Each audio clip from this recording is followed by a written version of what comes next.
Hi, so we are continuing with our Q&A on the ICAG, ACCA, getting yourself into accounting. And we've had a couple of response from the previous videos. If you are somebody thinking about studying accounting, becoming a chartered accountant, you are contemplating between ICA, ACCA, SEMA, ICAN, and you have some questions on your mind, this series we are trying to answer as many of these questions as possible to help you to make the best decision. Now, wherever you are watching this from, you can check the page for the other videos. And if you have any other questions also that you want me to share my thought on, please don't hesitate. Put it in the chat for me. I will be really excited to answer your questions for you. Now, in this episode, we are looking at more questions that I have here relating to people who are making the decision to start studying accounting.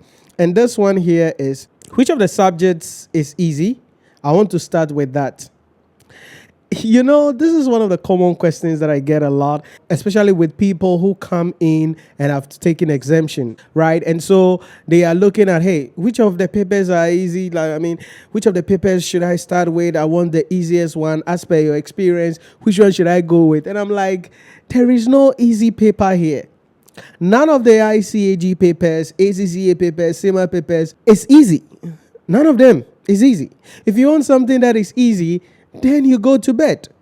It's like you are learning engineering, you are studying medicine, you are studying marketing, you are studying archaeology or whatever the heck. There is always some level of difficulty everywhere. So I cannot tell you that, audit and assurance is an easy paper. Public sector is an easy paper. Financial management is an easy paper. No. Each of the papers have their level of difficulty.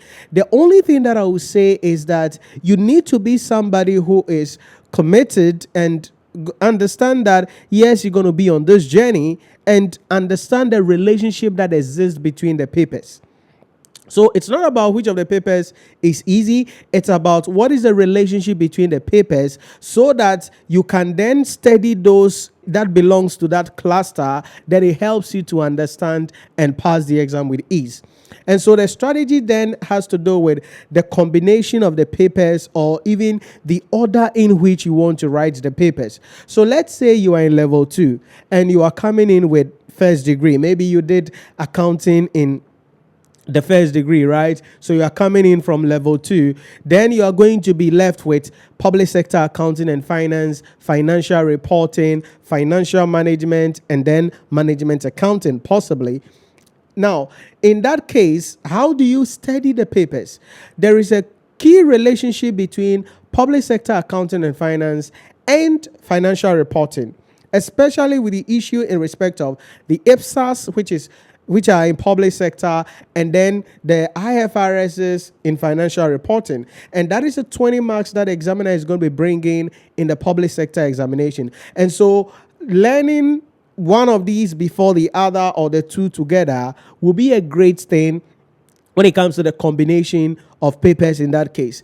Then also the issue in respect of public sector with financial management. There is also some level of public sector issues in financial management, like public expenditure and financial accountability framework, public procurement, public-private partnership arrangement. Those are public sector issues. And so having some understanding from the public sector class will help you to understand these topics easily. So again, it is not about which of the papers is easy. It's about what is the relationship between the papers. So you get to level 3, for instance, you want to take corporate reporting and advanced audit and assurance together, right? If you are going for 2 papers. Why? Because of the relationship between the 2 papers. You need the understanding of the accounting standards that are in the corporate reporting to be able to deal with some audit procedures and some key aspects of advanced audit and assurance. So studying these 2 together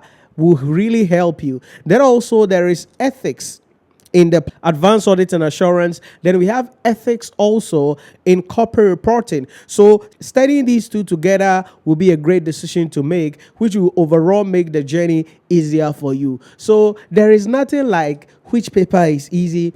It is about how you get the relationship between the papers so that you can write them in that order. So as you move ahead, you are just bringing the previous knowledge in, or the knowledge in one paper, you are just bringing it to the other paper. And so you smooth yourself out and makes the journey interesting for you. So you don't have to spend a lot of time on this. Now, if you're somebody who doesn't have any accounting background and that means you're going to be starting from level 1. In that case, definitely you're going to be starting with things like accounting. So you're going to do financial accounting and maybe then business law.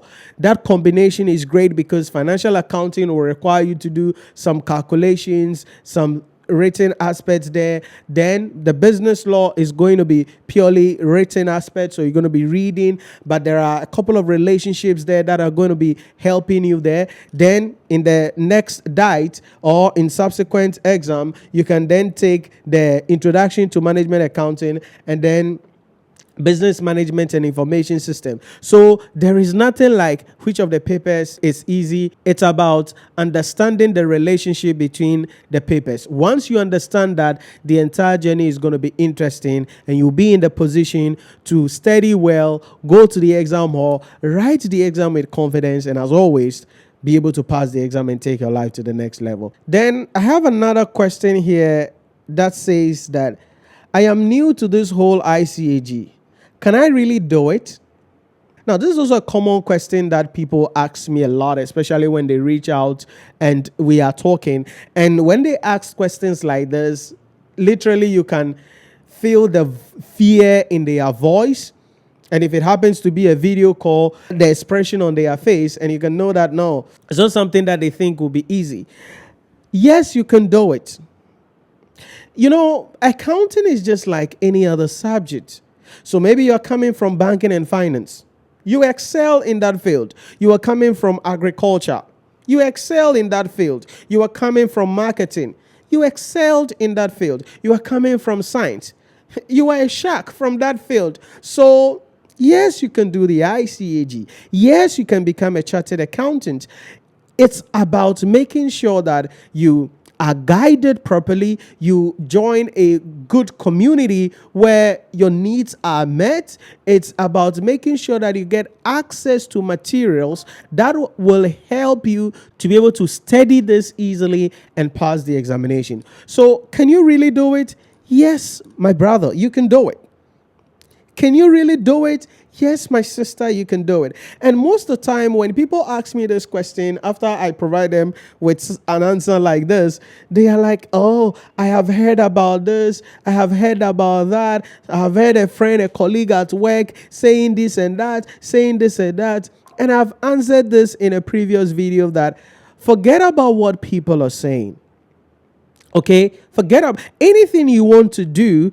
There are people who are going to try to talk you out of it. Okay, it's like marriage, right? Recently, Dr. and Mrs. Audible were celebrating 38 years of marriage. 38 years of marriage. They are still together, right? And there are people who will tell you that, oh, don't marry. Marriage is not an easy job. Yeah, it's not easy. But if you decide that this is what you want, you are committed and you are willing to go the extra mile and not compromise and not just be lazy, then you can make it work. All right? So it's just like any other thing in life. If you can be successful financially, you can be successful in your family, you can raise your children well, then you can do ICAG. All you need is to be committed. All you need is to put in the work. All you need is to put in the effort and be willing to go the extra mile, because nothing good comes easy. Because if this thing was just on the floor, as we say here in Ghana, everybody would have been a chartered accountant, right? But it's not just on the floor. You got to work for it. You got to sacrifice. And even where the ICA examination has reached now, it has reached the best. Okay, the ICA is at its best.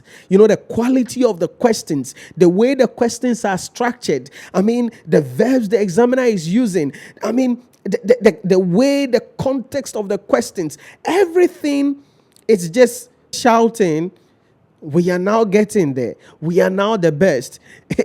Gone are the days where you can just walk in and do something and pass the examination. Now you got to think differently because the quality of the questions, the structure of the exam has become better. But does it mean it is difficult? No, ma'am, you can do it.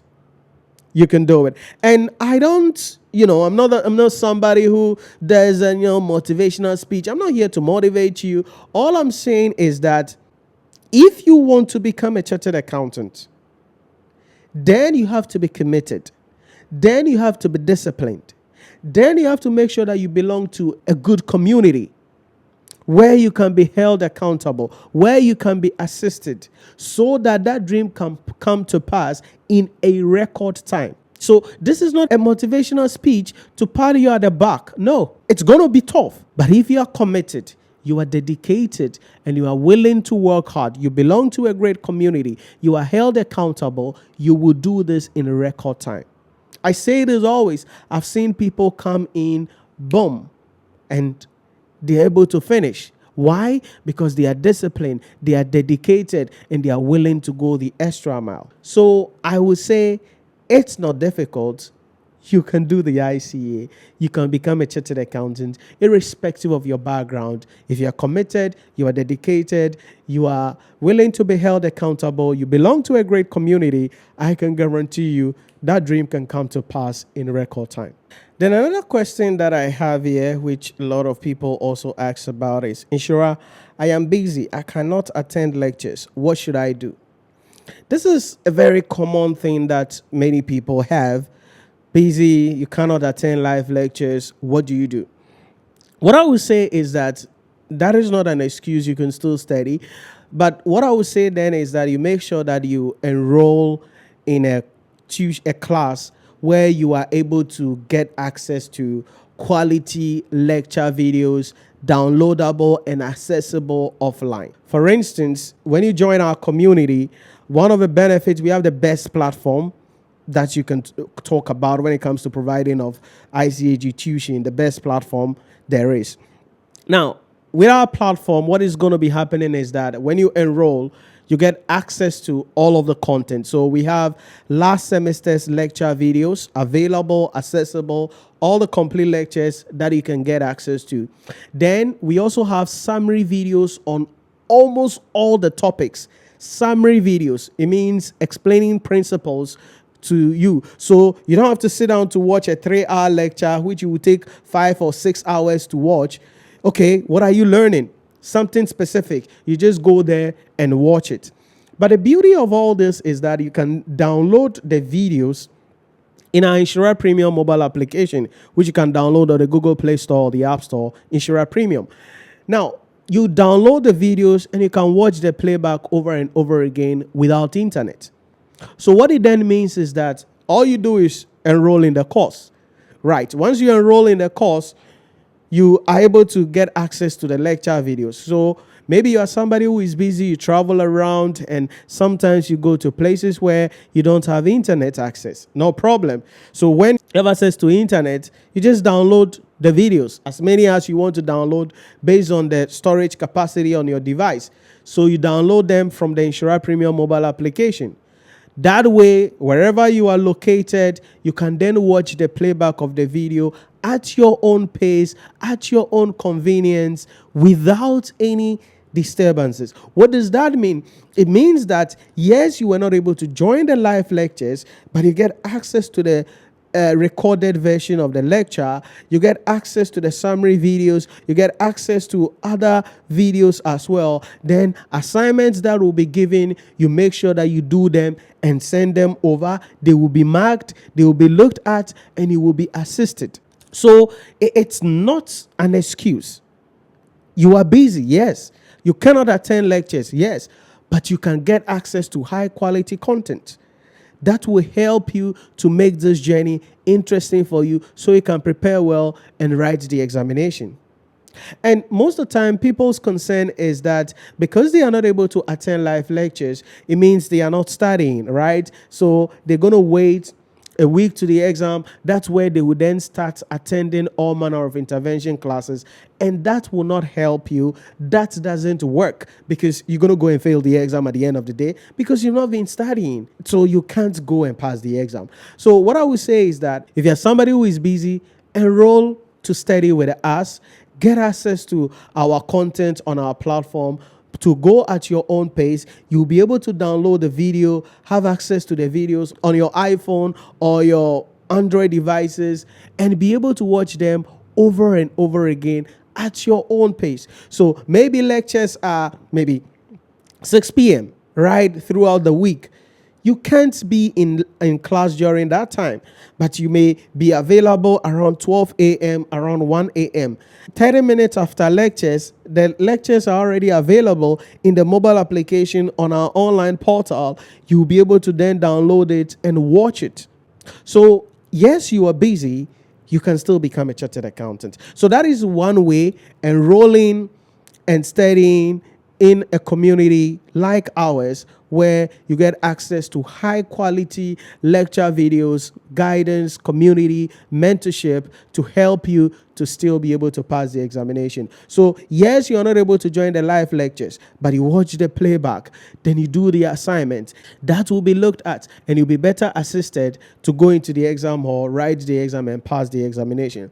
But if you're somebody who wants something customized for yourself, meaning that, beyond having access to the lecture videos, you would want that one-on-one session, private session, something tailor-made for you, then certainly you can consider to enroll in our private lectures, because our private lectures, we also have private sessions available where I take students under my wings and then provide them with the mentorship that they need at their own time, arrange together, and you are going to be given the guidelines that you need. But certainly that is a private class, and so it comes at a premium price. And if you're interested in that also, you can call or WhatsApp the number on your screen, scrolling below, and my executive assistant will assist you. And if it is something that you will be interested in, then we can find out if there are any slots available. Then you will be guided and you can get access to that as well. So if you are busy, you have two options: enroll in our course, get access to the lecture videos. You can download them and watch them at your own pace. Watch them when you are free. You'll be doing the assignments alongside. They are going to be marked. You are going to be assisted. But if you want something other than that, you want something customized for you also, then you may be interested in our private class, and you will be guided and assisted so that you can pass this examination in record time. I say this always, that you don't have to take forever to become a chartered accountant, right? You can do this in record time. So it doesn't matter how busy you think you are. If you are committed, you are dedicated, and you are ready to be held accountable, you can be guided properly and go into the exam hall, write the exam with confidence, and most importantly, pass the examination. So if you are interested, make sure you visit our website, NhyiraPremium.com, or you can call the number scrolling on the screen, and we'll be able to assist you so that you can make a decision on which route will be better for you so you can pass the examination. Now, another question that I have here is, so what are the key areas to focus on to pass the examination? Many a times when people ask me this question, they are expecting me to, give them something. And my answer is simple. There are no key areas. You have to learn everything. So, unfortunately, there are no key areas. And many a times people ask this question because they are lazy, all right? And they feel, the book is too big. I picked the book and I don't know where to study. And I'm like, yeah, because you have not been guided. You have not prepared a study plan. So what are the areas you have to focus on to pass the examination? You have to read everything. You got to cover upwards of 90% of the syllabus to be able to pass the examination. That's it. Everything. So maybe you are studying what? Public sector accounting and finance. Okay. What are the key areas in public sector accounting and finance? Everything.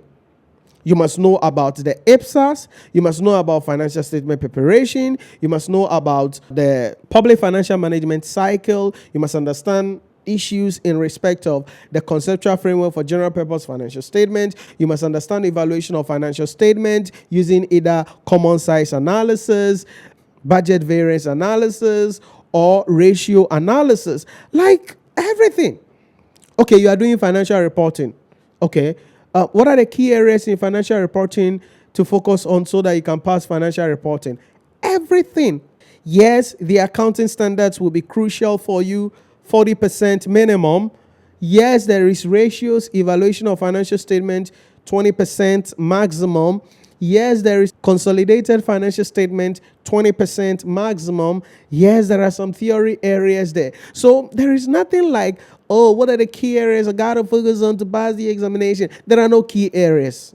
You have to know upwards of 90% of the syllabus if you want to pass the examination. That's it. You know, when people ask me this question, as I said earlier, they are expecting me to say, okay, learn this. No, bro, there's nothing like that.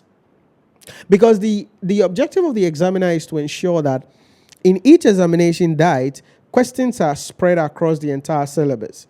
So coverage wise, the examiner's goal is to do above 90% of the syllabus in each examination diet so that every segment of the syllabus is examined. Now, certainly there are some segments of the syllabus that will have a higher weighing than others, but everything in the syllabus will be crucial at the end of the day if you want to ultimately pass the examination. So I don't want you to be somebody who will be looking for, magic, miracles, and handkerchiefs anywhere. What you want to do is to, as I said earlier, understand the entire syllabus and know how the topics connect with each other. So if you are doing something like financial reporting, then understanding the accounting standards will be crucial. If you are doing corporate reporting, understanding the accounting standards will be crucial because your understanding of the accounting standards will then help you to excel even in consolidation, to excel in corporate restructuring, financial reorganization, to do better in business valuation, to be able to do ratios in some cases very well. So you want to make sure you understand the accounting standards. And that is where sometimes students freak out a little bit because they are like, oh, look at this plenty accounting standards. When can I finish learning them? Oh, look at the life that you've lived all this while. How did you live that life? You've lived it. It's a lot. But you got to learn all. And so that is why I mentioned that you need to have a steady plan. That is why I mentioned that you need to make sure that you belong to a community where you are going to be held accountable. That is why I also mentioned that you need to make sure that you get access to our online portal where you are able to download the lecture videos, where we have the summary videos covering all the accounting standards. So you're able to go through all the accounting standards in record time, understanding the principles. Then you can expose yourself to questions. Then you're going to be okay. Because in the exam hall, all you are doing is applying principles. And so it is important for you to understand the principles very well to then position yourself to go into the exam hall, write the exam with confidence, and pass the examination. So what area should you focus on? Everything. Okay? Everything. You want to make sure you cover 90% upward of the syllabus. I know some of you are going to freak out and be like, oh, I am busy. I don't have time to study. Then you can't become a chartered accountant. Oh, I'm busy. Then I just want. You can't become a chartered accountant. There is nothing like I just want. Debbie, it's about what is in the syllabus. Do you understand it? Something like strategic case study. People don't study strategic case study. It's one of the papers with the worst pass rate. Why? Because people don't study case study. People don't study. They are waiting so that when the pre-scene is released 2 weeks to the exam, then that is where they will start. Hey, read pre-scene analysis, 733 pages from Kukua, from Ajua, from Ama, from Adepa, from Nhyira, from this, from that, from that. That is not how you pass case study. Because the examiner is not interested in your pre-scene analysis. The examiner is interested in what is in the syllabus. And so people want to find shortcuts to become chartered accountants. There is none. There is no shortcut to becoming a chartered accountant. You have to spend time to study, to understand everything in the syllabus, upward of 90%. That is how you position yourself to pass the examination. And so in case study, I tell my students that I don't care about the analysis of your pre-scene. I don't care. The examiner doesn't care about the analysis that you think you have done on the pre-scene. All the examiner cares about is what is in the syllabus. I'm bringing a question about it. Provide me with an answer. That's it. That's it. So there is nothing like, oh, shortcuts, key areas. No. You have to know everything. That is why I mentioned you need commitment. That is why I mentioned you need dedication. That is why I mentioned you need accountability. And that is why I mentioned you need to enroll in our program where you get access to the lecture videos, summary videos on all key topics to help you to understand the syllabus very well, understand the principles, then you can expose yourself to questions and then go into the exam hall and apply the principles. 99.99% of the time, the questions you're going to see in the exam hall, you've never seen it before. You've never seen it anywhere. So what are you doing? You are applying principles. So the question is, what is in the syllabus? Do you understand it? Do you understand the principles? Do you understand the topics? Do you understand the concepts? That is how you position yourself to pass the examination. So let me know if there are any other questions that you have. Put it in the comment section of this video and I will be providing you with some answers in the next episode as we continue with this series. Thanks for watching. Make sure you like, share, and subscribe to the channel, and I'll see you in the next one.